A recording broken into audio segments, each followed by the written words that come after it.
My wife was cheating on me with another guy. I caught her at a hotel, and when I confronted her, she begged me, but hey, Reddit, I never thought I'd be writing here, but I guess that's how these things go, right? Anyway, my name's Brian, and I'm a 34-year-old guy from Michigan. My wife, Ashley, and I have been married for 7 years. On the surface, things look great. I mean, I really thought they were.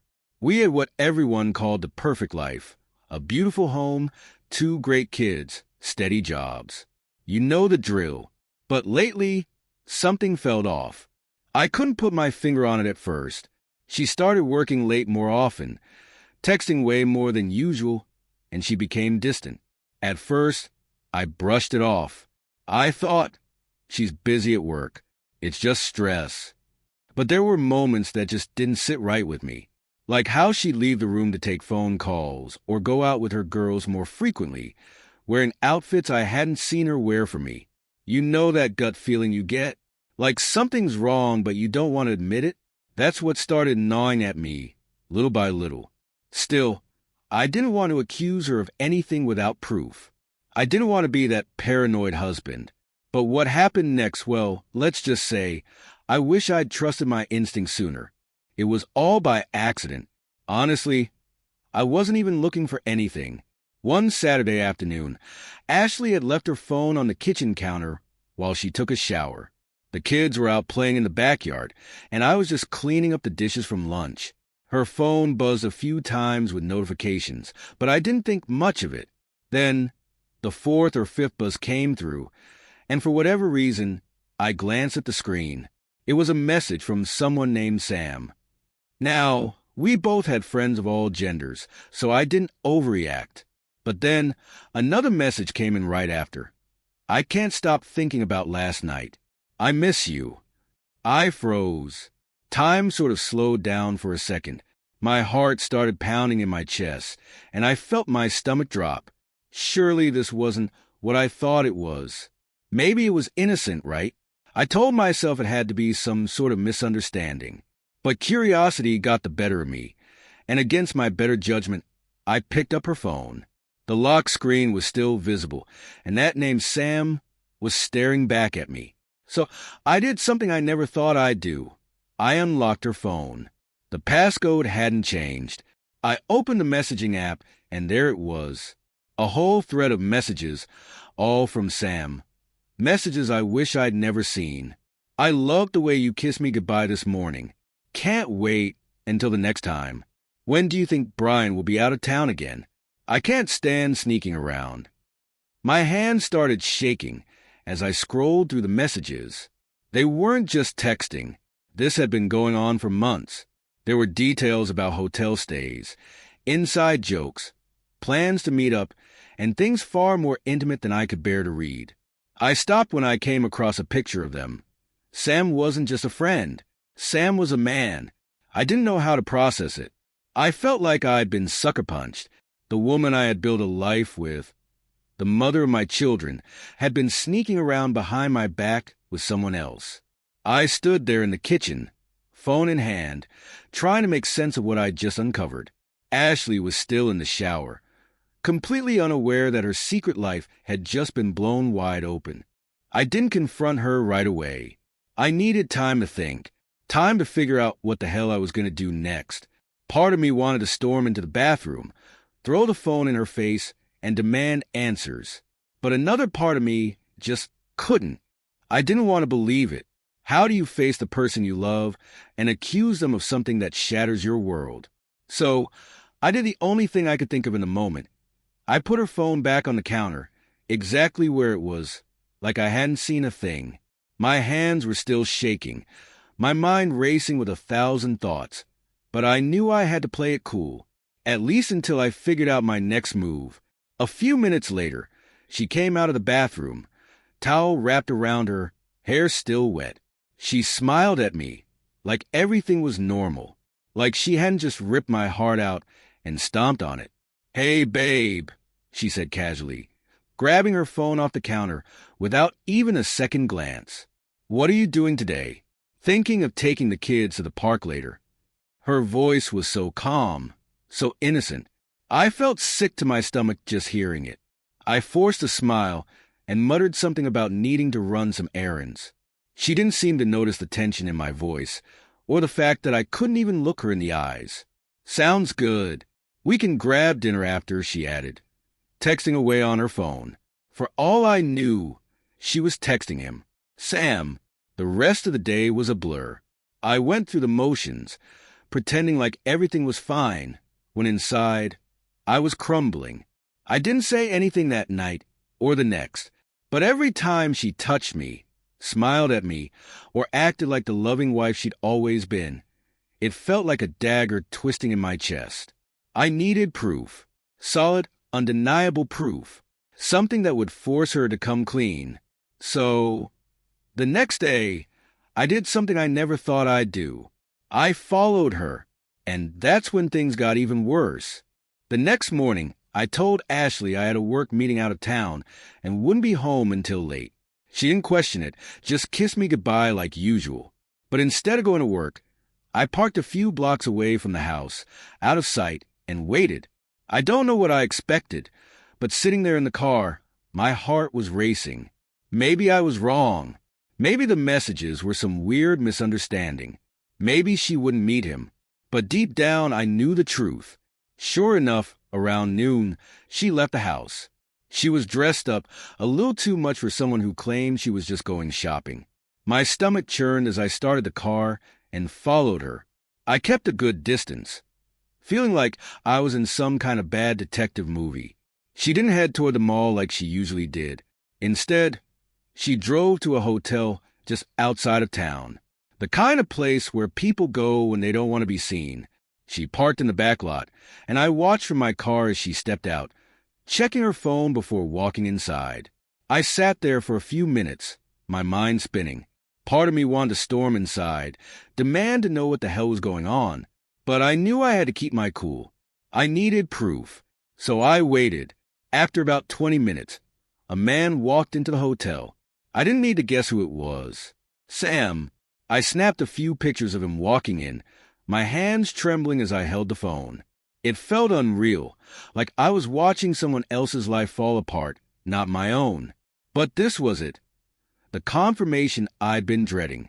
Ashley was cheating on me, and now I had proof. I wanted to throw up, to scream, to break something, but instead, I just sat there, numb.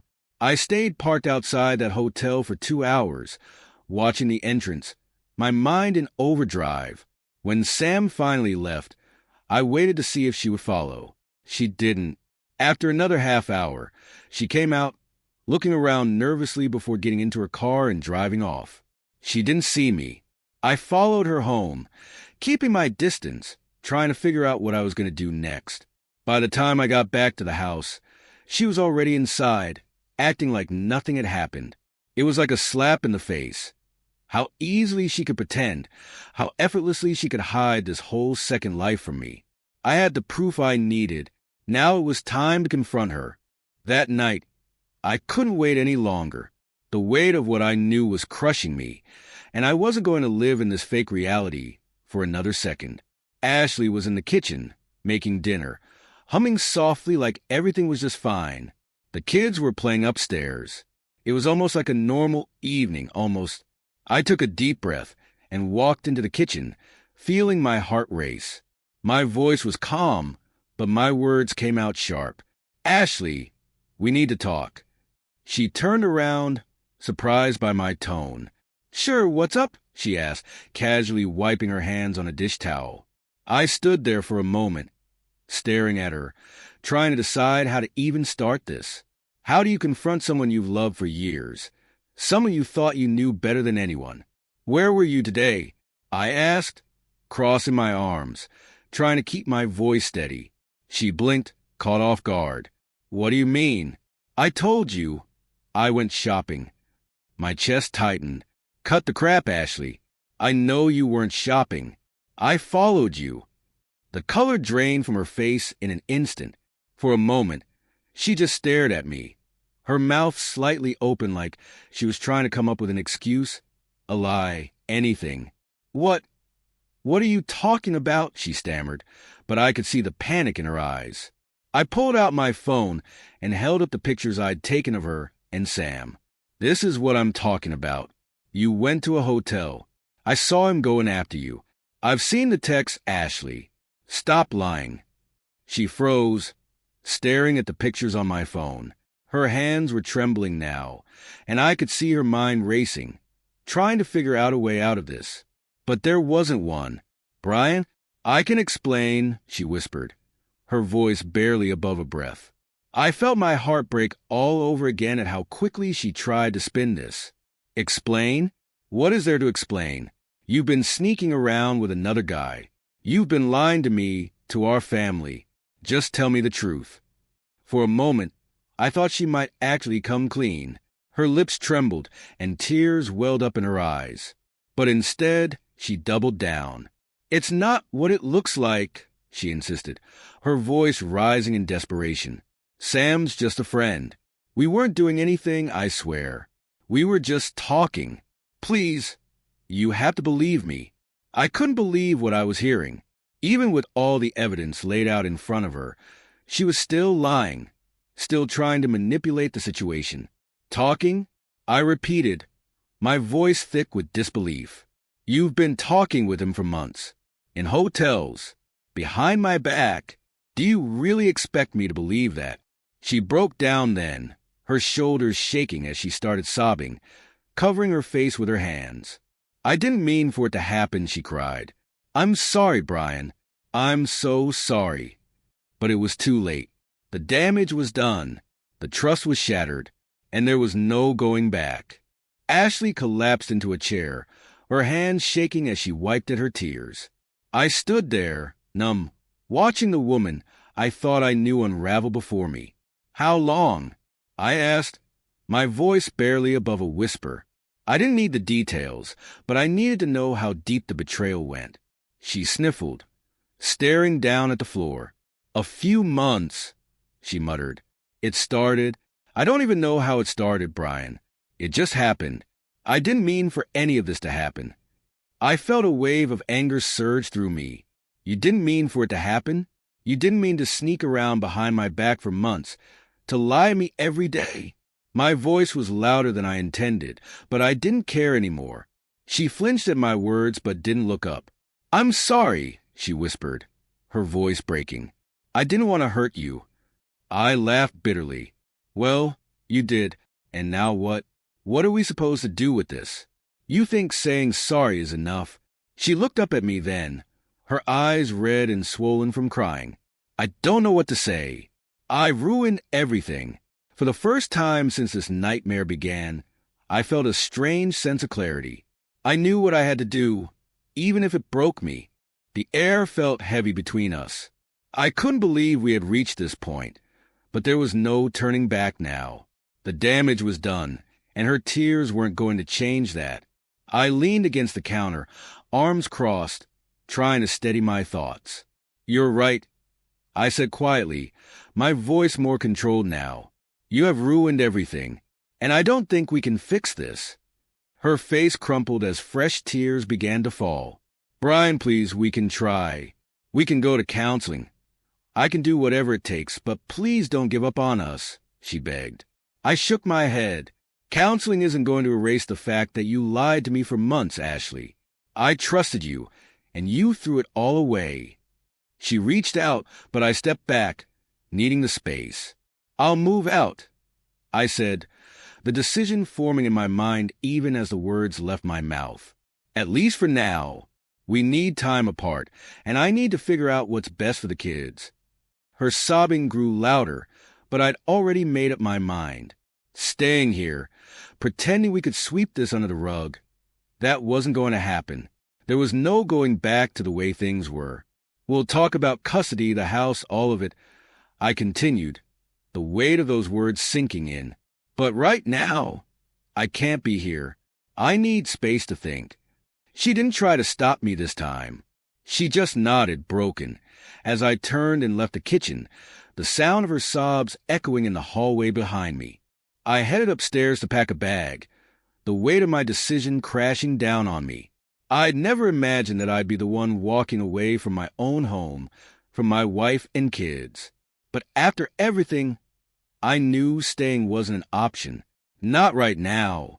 I entered the bedroom we'd shared for years, a space that now felt foreign, tainted by the lies. I grabbed a duffel bag from the closet and started throwing clothes in, my mind on autopilot. I kept thinking about how different things were just a week ago, before all of this. As I zipped up the bag, I glanced around the room one last time. There were pictures of us on the dresser, smiling, happy, oblivious to the disaster waiting around the corner. I couldn't look at them anymore.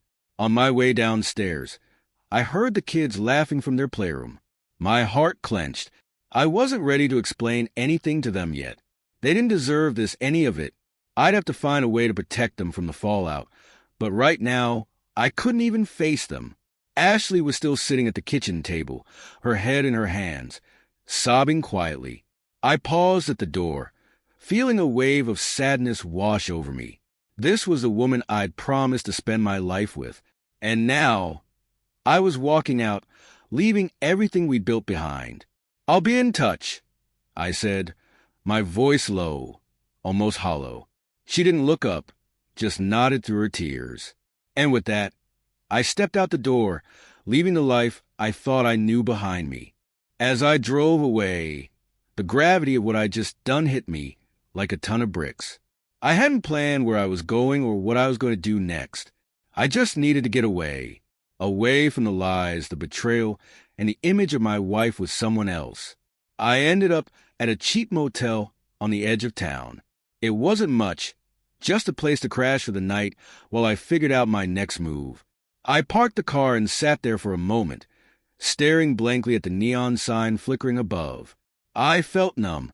Once inside the room, I dropped my bag on the floor and collapsed on the bed. The silence was deafening.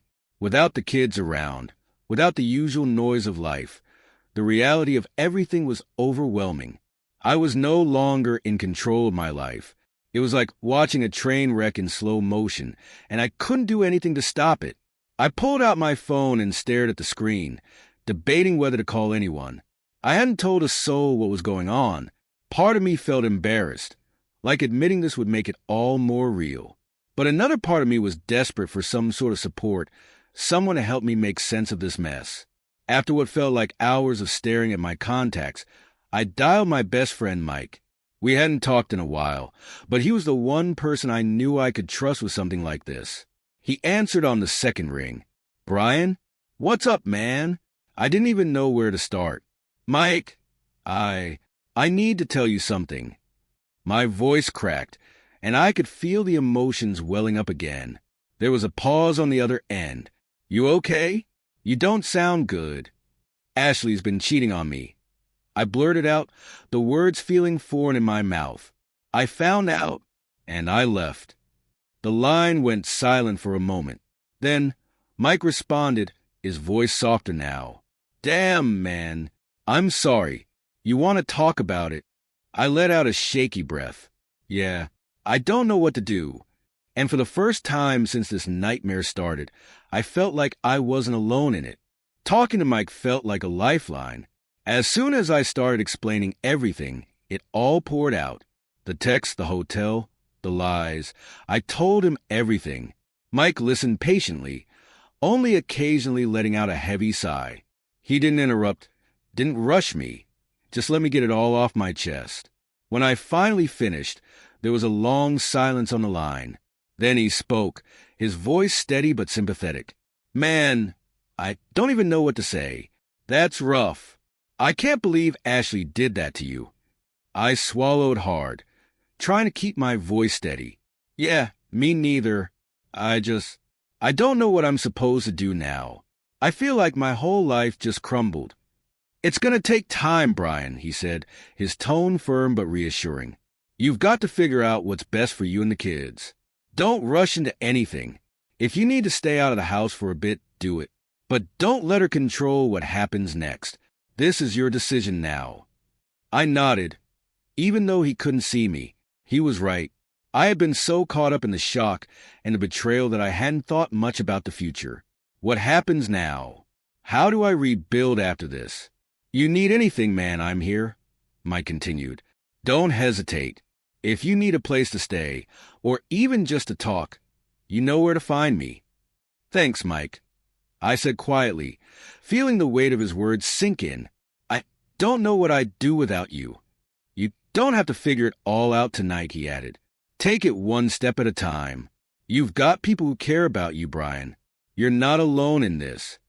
After we hung up, I sat there in the dim motel room, the silence creeping back in. But this time, it didn't feel as overwhelming. Mike was right. I didn't need to have all the answers right now. But I knew one thing for sure. I wasn't going to let Ashley control the narrative anymore. This was my life, and I had to take it back. The next morning, reality hit me even harder. As I lay in that cramped motel bed, my thoughts shifted to the kids. How was I supposed to explain all of this to them? They were so young, innocent, and had no idea that their world was about to change. My heart ached at the thought of breaking their little hearts. I knew I couldn't avoid it forever. They deserved to know something, even if it wasn't the full truth. But how do you tell your kids that their mom and dad aren't going to be together anymore without tearing them apart? I stared at my phone, debating whether to call Ashley. We hadn't talked since I left the house, but the kids were on my mind. I needed to figure out how to handle this for their sake. Finally, I sent a text instead, keeping it simple. We need to talk about the kids. I'll come by later today. She responded quickly. Okay, I'll be home all day. I spent the rest of the morning mentally preparing myself for that conversation. When I finally pulled up to the house, everything felt surreal. It was the same house, the same yard, the same front door I'd walked through 1,000 times. But nothing was the same anymore. Ashley opened the door when I knocked, her eyes red and puffy. She had clearly been crying. For a moment, we just stood there in silence, both of us knowing this wasn't going to be easy. Can we talk in the living room? She asked quietly, stepping aside to let me in. I nodded and followed her inside, where the kids' toys were scattered across the floor like they always were. It hurt to see how normal everything seemed, even though it was anything but. We sat down across from each other. The tension thick in the air. Brian, I know I messed up, she started, her voice trembling. But the kids, I don't want them to suffer because of what I did. I took a deep breath, forcing myself to stay calm. They're going to suffer either way, Ashley. We can't pretend like this didn't happen, but we have to figure out how to handle this for them. They need to know something. She nodded, tears welling up again. I don't know how to tell them. Neither did I, but I knew one thing. We had to protect them from as much of the pain as we could. We're going to have to sit them down together. I said, my voice soft but firm, and tell them that Mom and Dad need some time apart. We don't have to go into details, but they deserve to know the truth, that things are changing. Ashley wiped her eyes and nodded. When? I sighed. Soon. We need to do it soon, Ashley. I don't want them to be blindsided by this. As I left the house, the weight of what was coming felt even heavier. It wasn't just about me and Ashley anymore. It was about them, and they were the only thing that truly mattered now. That evening, I returned to the house to do the hardest thing I'd ever done, talk to the kids. Ashley and I agreed to keep it simple, to not place blame or go into details. But even knowing that didn't make it any easier. The kids were in the living room, playing with their toys when I walked in. They looked so carefree, so unaware of how their world was about to change. My heart twisted in my chest. Hey, kiddos, I said, trying to keep my voice steady. Mom and I need to talk to you for a minute. They looked up, confused but curious. Ashley sat down next to me on the couch, her eyes still red from crying earlier. She reached for my hand, but I subtly pulled away. I wasn't ready for that, not now. You know how much Mom and Dad love you, right? I started, looking at their little faces, so full of trust. We always will. But sometimes, even when people love each other, they need some time apart.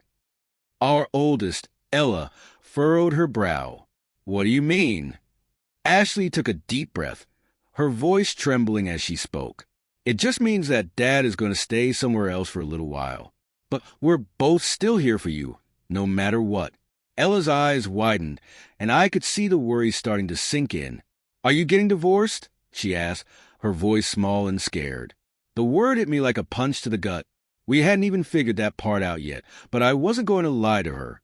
"We don't know what's going to happen yet," I said gently. "But whatever happens, we're still your parents. And we're always going to be here for you, okay?"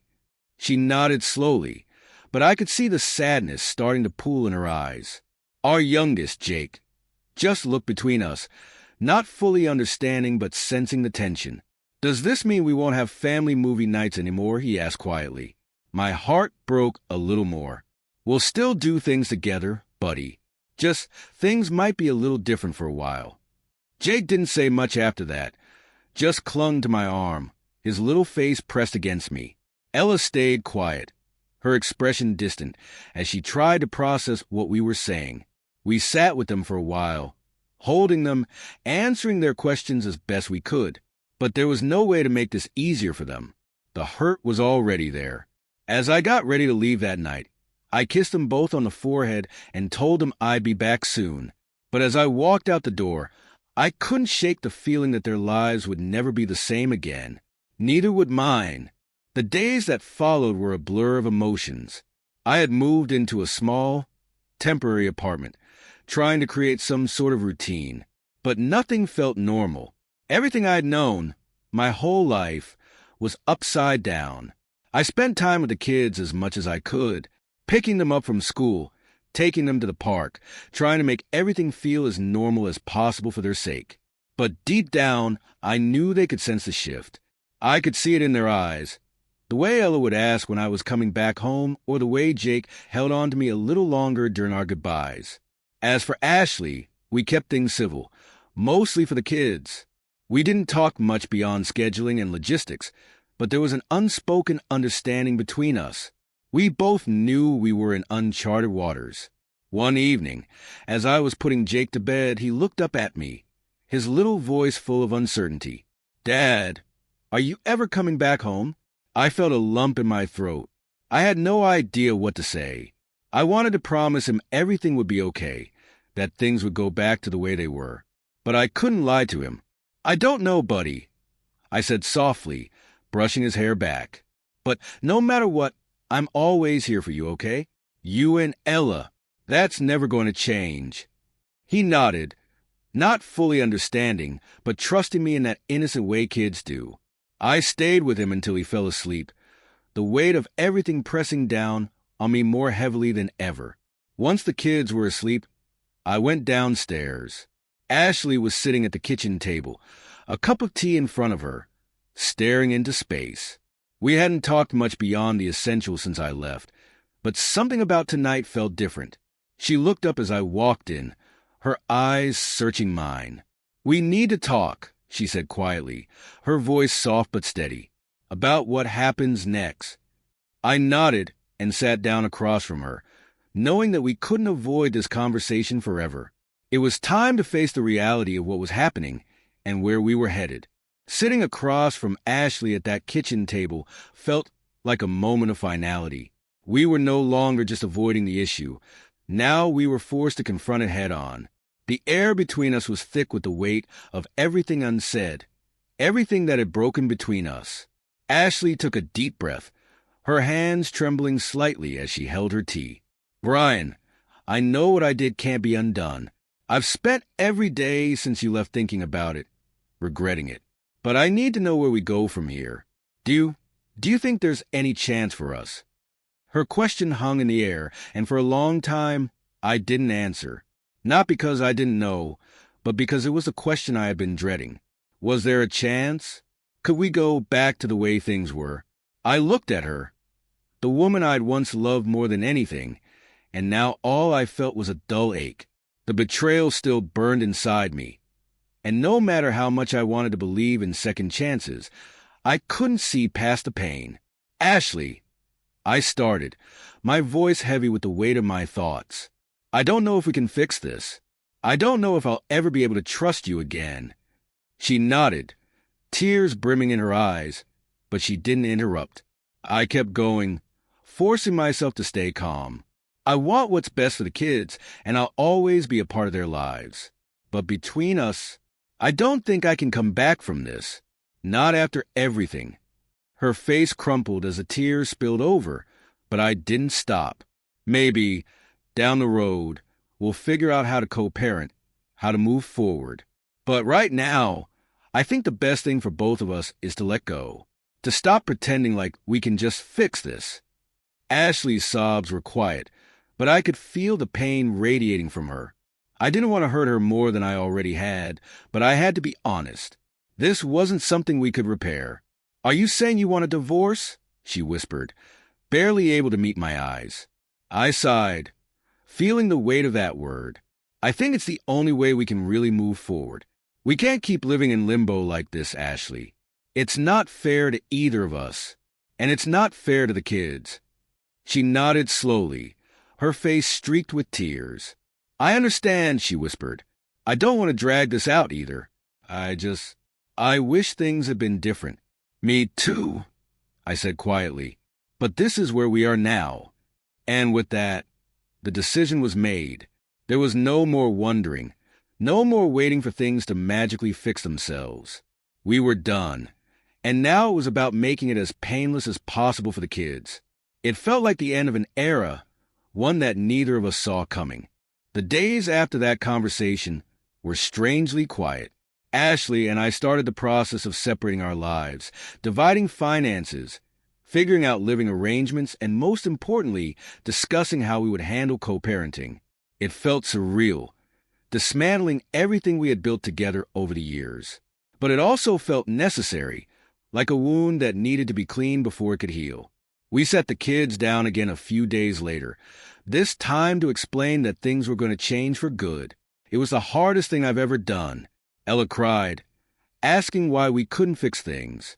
Jake was too young to really understand, but he clung to both of us, his little voice trembling as he asked if I was still going to be his dad. "Always, buddy," I told him, my voice thick with emotion. "Nothing will ever change that. I'll always be here for you both, no matter what." They didn't deserve this, but I knew dragging things out, pretending that we could somehow make it work, would only hurt them more in the long run. Ashley and I agreed on joint custody, and I moved into my own place not far from the house, so I could be close to the kids. The first night I spent there alone felt like the final page, turning on this chapter of my life. It was quiet, too quiet, but there was a strange sense of peace, too, like I was finally taking control of my own story again. For the first time in weeks, I sat down and allowed myself to think about the future. Not the broken past or the mess of the present, but the future. What came next? I wasn't sure what it looked like yet, but I knew one thing. I wasn't going to let this define me. Ashley's betrayal wasn't the end of my story. It was just a painful detour. As for Ashley, she's still figuring out her own path. We're civil for the sake of the kids, but the emotional distance between us is undeniable now.